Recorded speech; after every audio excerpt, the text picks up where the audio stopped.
বাংলাদেশে মুসলিম বিশ্বের অন্যতম বৃহৎ ধর্মীয় সমাবেশ বিশ্ব ইজতেমা 2025 আগামীকাল 31 তারিখ থেকে শুরু হতে যাচ্ছে।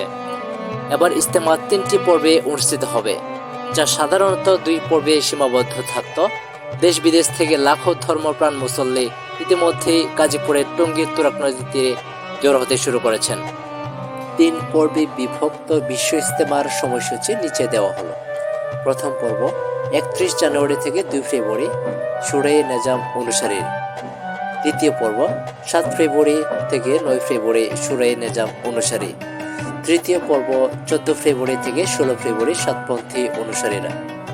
প্রতিটি পর্বের শেষ দিনে আখিরে মোনাজাত অনুষ্ঠিত হবে, যেখানে লাখো মুসল্লি আল্লাহর কাছে রহমত ও কল্যাণের জন্য দোয়া করবেন।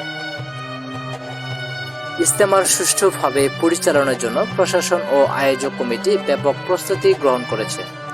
বিশাল তাঁবু স্থাপন, অজুখানা ও টয়লেটের ব্যবস্থা সম্পন্ন হয়েছে। খাবার, বিশুদ্ধ পানির সরবরাহ ও চিকিৎসা সেবার জন্য বিশেষ ব্যবস্থা নেওয়া হয়েছে। স্বেচ্ছাসেবকদের নিয়ে গঠিত টিম মুসল্লিদের সার্বিক সহযোগিতা করছে।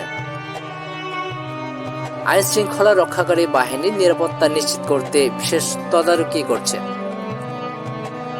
ঢাকা ময়মনসিংহ মহাসড়ক সহ আশপাশের এলাকায় যানজট এড়াতে বিশেষ ট্রাফিক পরিকল্পনা বাস্তবায়ন করা হয়েছে। আয়োজকরা মুসল্লিদের নির্ধারিত রুট ব্যবহার করার আহ্বান জানিয়েছেন। প্রতিটি পর্বের আখেরি মোনাজাত লাখো মানুষের উপস্থিতিতে অনুষ্ঠিত হবে। মুসল্লিদের শৃঙ্খলা বজায় রাখা, প্রয়োজনীয় সামগ্রী সঙ্গে রাখা এবং স্থানীয় প্রশাসনের নির্দেশনা মেনে চলার আহ্বান জানানো হয়েছে। বিশ্ব ইজতেমা শুধুমাত্র বাংলাদেশে নয়, গোটা মুসলিম বিশ্বের জন্য এটি একটি গুরুত্বপূর্ণ ধর্মীয় আয়োজন।